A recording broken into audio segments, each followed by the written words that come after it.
Guys अभी जो आप वीडियो में देख सकते हैं हमारी ऑफिशियल वेबसाइट jobsgyan.in है। इसका लिंक वीडियो को डिस्क्रिप्शन में दिया है। यह लिंक आपको ओपन करना अनिवार्य है। जैसे ही आप ओपन कर लेंगे तो आपको जानने को मिलेगा कि इसमें 1000 प्लस पोस्ट पर ये वैकेंसी निकाली गई है।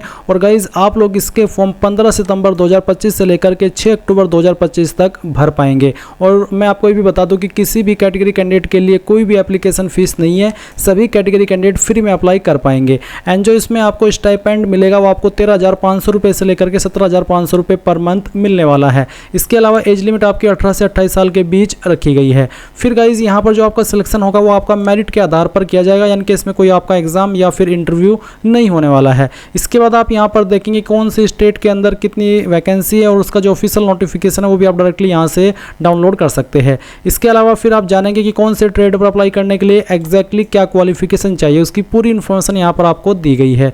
और ये इन्फॉर्मेशन चेक करने के बाद में आप इंपॉर्टेंट लिंक के सेक्शन में आएंगे और अप्लाई ऑनलाइन लिंक ओपन करेंगे। देन आपके सामने ये वाला इंटरफेस ओपन होकर के आ जाएगा। आप यहाँ पर भी ऊपर की तरफ आपके रीजन वाइज जो एडवर्टाइजमेंट है उसको डाउनलोड कर सकते हैं और जान सकते हैं कि किस रीजन के अंदर किस ट्रेड में कितनी वैकेंसी किस कैटेगरी के अंदर निकाली है। एंड जो आपकी अन्य डिटेल है जैसे कि आपकी स्टाइपेंड की जानकारी जो कि आपको ट्रेड वाइज मिलने वाली है। इसके अलावा फिर आपकी एप्लीकेशन प्रोसेस के इन्फॉर्मेशन, तो ये सब जानकारी आपको नोटिफिकेशन के अंदर दिया है। तो आप यहाँ पर एक बार इसको भी चेकआउट कर लीजिएगा।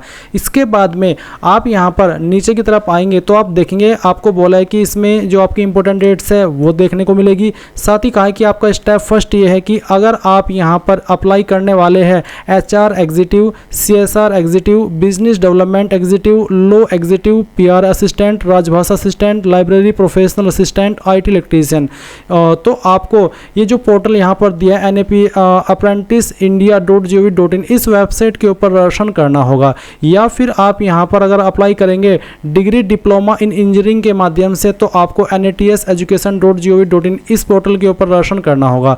तो आपको समझ में आ गया। अगर आप यहाँ पर इन वाली पोस्ट पर अप्लाई करेंगे तो आपको इस वाले पोर्टल के ऊपर रजिस्ट्रेशन करना है अप्लाई करने से पहले। और अगर आप डिग्री डिप्लोमा इन इंजीनियरिंग की क्वालिफिकेशन से अप्लाई करेंगे तो आपको इस वाले पोर्टल के ऊपर रजिस्ट्रेशन करना होगा।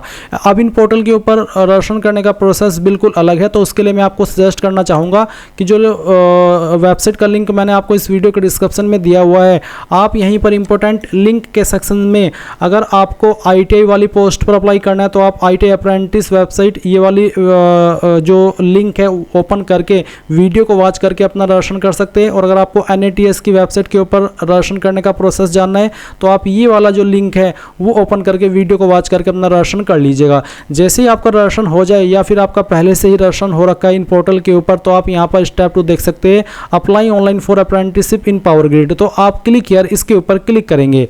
अब आपके सामने यहाँ पर कुछ ऐसा इंटरफेस आ जाएगा। यहाँ पर आ जाने के बाद में आप देख सकते हैं कि कौन से ट्रेड में किस रीजन में किस स्टेट में कितनी वैकेंसी निकाली है और उसकी पोस्ट ID क्या है। ये सब इन्फॉर्मेशन आपको यहाँ पर देखने को मिल जाएगी। अभी आप यहाँ पर नीचे क्लिक है टू अप्लाई इसके ऊपर क्लिक करेंगे। इसके ऊपर क्लिक करने के बाद में यहाँ पर आपके सामने इंस्ट्रक्शंस आएंगे। आपको जानने को मिलेगा कि कौन से डॉक्यूमेंट का फॉर्मेट आपको कितना रखना है, साइज कितना रखना है, ये सब इन्फॉर्मेशन दी गई है। फिर आप थोड़ा सा नीचे स्क्रॉल करेंगे तो आपसे यहाँ पर आपका जो रजिस्ट्रेशन नंबर है वो मांगा है। मैं आपको फिर से यहाँ पर याद दिला दूँ, अगर आप डिग्री डिप्लोमा इन इंजीनियरिंग के माध्यम से अप्लाई कर रहे हैं तो आपको इस वाले पोर्टल के ऊपर रजिस्ट्रेशन करना होगा। और अगर आप अप्लाई कर रहे हैं इनमें से किसी भी पोस्ट पर जो यहाँ पर मेंशन की गई है तो आपको इस वाले पोर्टल के ऊपर रजिस्ट्रेशन करना होगा। अगर आपका पहले से इन पोर्टल के ऊपर रजिस्ट्रेशन है तो आपके पास रजिस्ट्रेशन नंबर ऑलरेडी वैलिड होगा, यानी कि आपके पास अवेलेबल होगा, तो वो आप यहाँ पर डाल दीजिएगा और उसके बाद में यहाँ पर टिक करिएगा और फिर सबमिट के ऊपर क्लिक कीजिएगा। इसके बाद में आप यहाँ पर देखेंगे ट्रेड अप्लाइड फॉर, तो आपको यहाँ पर सभी पोस्ट देखने को मिल रही है। तो आपको जिस पर भी अप्लाई करना है वो आप यहाँ पर सिलेक्ट कर लीजिएगा। तो चलिए मैं यहाँ पर इनमें से एक अपनी चॉइस के अकॉर्डिंग सेलेक्ट कर लेता हूँ। ये सिलेक्ट करने के बाद में यहाँ पर आएगा रीजन अप्लाइड फॉर। तो आपने जिस पोस्ट को सिलेक्ट किया है वो पोस्ट जिन जिन रीजन के अंदर अवेलेबल है वो सभी रीजन आपको यहाँ पर देखने को मिल जाएंगे। तो आपको जिसके लिए भी अप्लाई करना है वो रीजन आप सेलेक्ट कर लीजिएगा। फिर स्टेट अप्लाइड फॉर, तो कौन सी स्टेट के लिए अप्लाई करना है फिर आपको वो स्टेट सेलेक्ट कर लेनी है। उसके बाद में आप यहाँ पर नीचे कुछ ऐसा इंटरफेस देखेंगे। तो सबसे पहले यहाँ पर आपको नेम ऑफ द कैंडिडेट की जगह पर आपका जो नाम है जो आपके सर्टिफिकेट के अंदर मेंशन है वो नाम आपको लिखना है।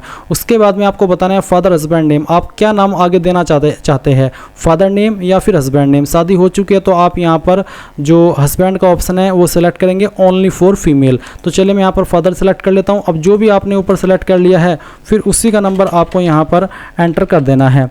ये एंटर करने के बाद में आप देखेंगे मदर नेम, तो आपको आपकी माता जी का नाम यहाँ पर एंटर करना है। फिर जो आपकी डेट ऑफ बर्थ है वो भी आपको यहाँ पर सेलेक्ट कर लेनी है। आप कैलेंडर के ऊपर क्लिक करके इस तरह से इसको सिलेक्ट कीजिए, फिर यहाँ से आपका मंथ और फिर यहाँ से आपका डे, तो आपका डेट ऑफ बर्थ आ जाएगा। इसके बाद आप आपका जेंडर सेलेक्ट कर लेंगे। मैरिटल स्टेटस क्या है, मैरिड, अनमैरिड, विडो, डाइवोर्सी, जो भी है वो आप यहाँ पर सेलेक्ट कर लेना। डोमिसाइल स्टेट, आप कौन से स्टेट के निवासी है वो स्टेट आपको सेलेक्ट करनी होगी। नेशनलिटी के अंदर आप इंडियन सेलेक्ट कर लेंगे। कैटेगरी आपकी क्या है, जनरल, ओबीसी, एससी, एसटी, जो भी है वो आप सेलेक्ट कर लीजिएगा। किसी भी कैटेगरी कैंडिडेट के लिए यहाँ पर कोई फीस नहीं मांगी है। अब आएगा मेलिंग एड्रेस, यानी कि प्रेजेंट एड्रेस और परमानेंट एड्रेस। करंट एड्रेस का मतलब प्रेजेंट एड्रेस है और परमानेंट एड्रेस का मतलब जो आपका स्थायी पता होता है वो है। अब आप यहाँ पर एड्रेस के सेक्शन में जो आपका एड्रेस है वो आप भर देंगे। नियरेस्ट रेलवे स्टेशन कौन सा है उसका नाम आपको यहाँ पर एंटर कर देना है। फिर आपको यहाँ पर जो आपकी सिटी है वो भी एंटर कर देनी है। और ये सिटी एंटर करने के बाद में आप यहाँ पर देखेंगे डिस्ट्रिक्ट, तो आपकी जो भी डिस्ट्रिक्ट है वो भी आप यहाँ पर डाल देंगे।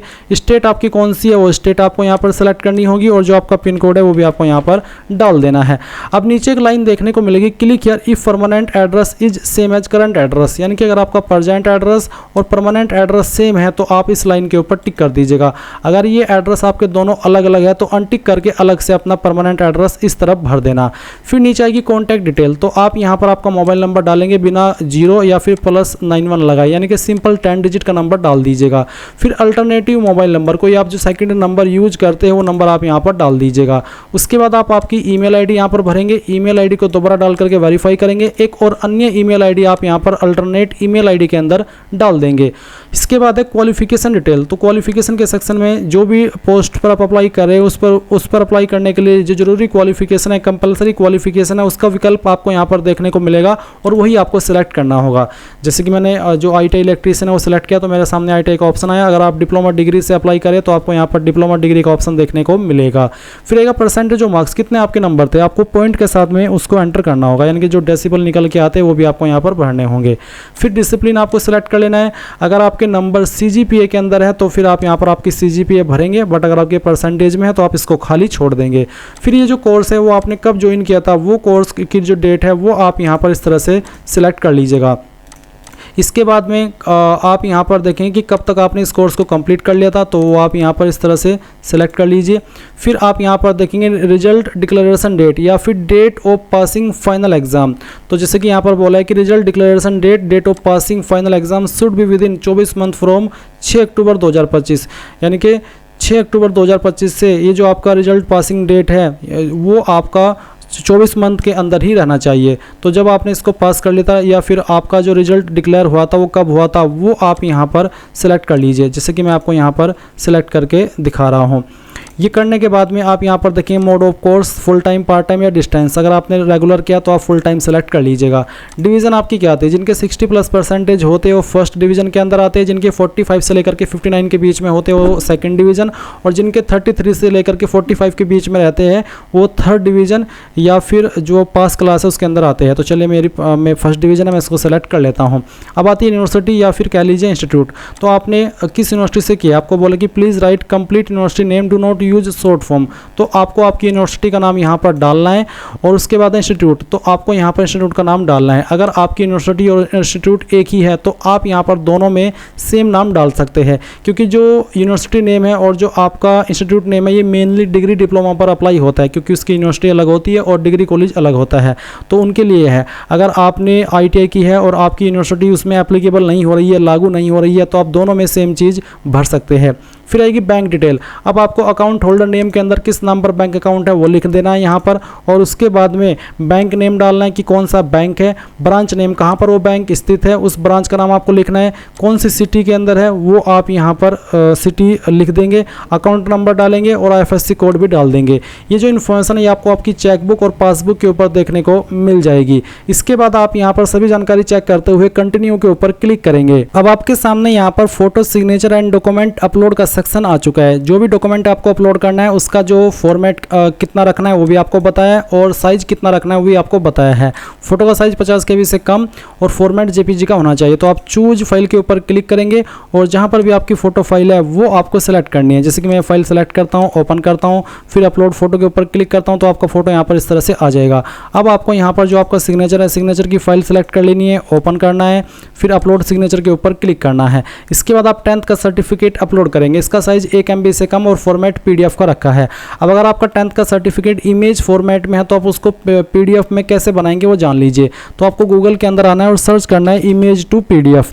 इमेज टू PDF सर्च करने के बाद ये वेबसाइट आ जाएगी। इस वेबसाइट को ओपन करके सिलेक्ट JPG इमेज, जो आपके पास 10th का सर्टिफिकेट है वो आप सिलेक्ट कर लेंगे, उसको ओपन करेंगे, कन्वर्ट टू PDF के ऊपर क्लिक करेंगे, ये फाइल आपकी PDF के अंदर कन्वर्ट हो जाएगी। इसके बाद आप यहाँ पर सिंगल क्लिक के अंदर डाउनलोड PDF के ऊपर क्लिक करके इस PDF फाइल को अपने मोबाइल या फिर कंप्यूटर के अंदर डाउनलोड कर लेंगे। जैसे ये फाइल आपकी डाउनलोड हो जाए तो आप चूज फाइल के ऊपर क्लिक करेंगे और उसके बाद में आपको यहाँ पर उस फाइल को सिलेक्ट कर लेना है जो आपने अभी PDF के अंदर बनाई है। तो मैं इसको सिलेक्ट करता हूँ, ओपन कर लेता हूँ। ओपन करने के बाद फाइल नेम आएगा, अपलोड 10th सर्टिफिकेट, इसके ऊपर क्लिक कर देंगे और इसके ऊपर क्लिक करने के बाद आप व्यू 10th सर्टिफिकेट के ऊपर क्लिक करके इसको व्यू भी कर सकते हैं। तो अभी आपने 10th का सर्टिफिकेट अपलोड किया, इसके बाद में 10th की मार्कशीट। अगर आपका मार्कशीट और सर्टिफिकेट एक ही है तो दोनों में आपको सेम फाइल अपलोड कर देनी है। उसके बाद में अगर आप 12वीं पास किए हो और आपके पास 12वीं का सर्टिफिकेट है तो आप उसकी जानकारी इस तरह से भर देंगे। पहले आप यहाँ पर सर्टिफिकेट अपलोड करेंगे, फिर मार्कशीट। अगर एक ही है दोनों तो आप यहाँ पर दोनों में एक ही डॉक्यूमेंट अपलोड कर देंगे। अगर आप डिग्री डिप्लोमा या के माध्यम से अप्लाई कर रहे हैं तो आप यहाँ पर आपका डिग्री डिप्लोमा का सर्टिफिकेट अपलोड करेंगे। और अगर आप ITI क्वालिफिकेशन से अप्लाई कर रहे हैं तो जो आपका ITI सर्टिफिकेट है वो आपको यहाँ पर अपलोड करना है। ये भी आपको PDF फॉर्मेट में ही अपलोड करना होगा। उसके बाद में आप यहाँ पर मार्कशीट अपलोड करेंगे। और अगर गाइज आपकी मार्कशीट अलग अलग है तो आपको सभी को मर्ज कर लेना है। यानी कि इसमें आपसे जैसे कि ITI की मार्कशीट मांगी है या फिर डिग्री डिप्लोमा की मार्कशीट मांगी है और मार्कशीट सभी ईयर की अलग अलग होती है। तो ऐसे में आपको क्या करना है, आपको इसी वेबसाइट का इस्तेमाल करना है जहां से आपने आपका इमेज PDF में बनाया है। तो आपको सिलेक्ट JPG इमेजेस के ऊपर क्लिक करके जितनी भी आपकी मार्कशीट के फोटोज़ है, चाहे वो 1 हो, चाहे 2 हो, चाहे 3, वो सभी इस तरह से सिलेक्ट कर लेने हैं। सभी इस तरह से यहाँ पर आ जाएंगे। सभी ईयर की मार्कशीट आप सिलेक्ट करके कन्वर्ट टू PDF के ऊपर क्लिक करेंगे और इस फाइल को जैसे ये PDF के अंदर कन्वर्ट हो जाए तो आप डाउनलोड कर लेंगे। डाउनलोड करने के बाद में सेम वे में आप यहाँ पर चूज फाइल के ऊपर क्लिक करेंगे और उस फाइल को सिलेक्ट कर लेंगे। एंड देन आप यहाँ पर बैंक डॉक्यूमेंट, जिसमें कि आप कैंसिल्ड चेक, बैंक पासबुक या फिर DBT इनेबल्ड बैंक अकाउंट, ये आपको देना है। आपको अपना चेक लेना है, उसके ऊपर कैंसिल्ड लिख देना है और फिर उसका जो इमेज है वो यहाँ पर अपलोड कर देना है और PDF के फॉर्मेट में ही उसको अपलोड करना होगा।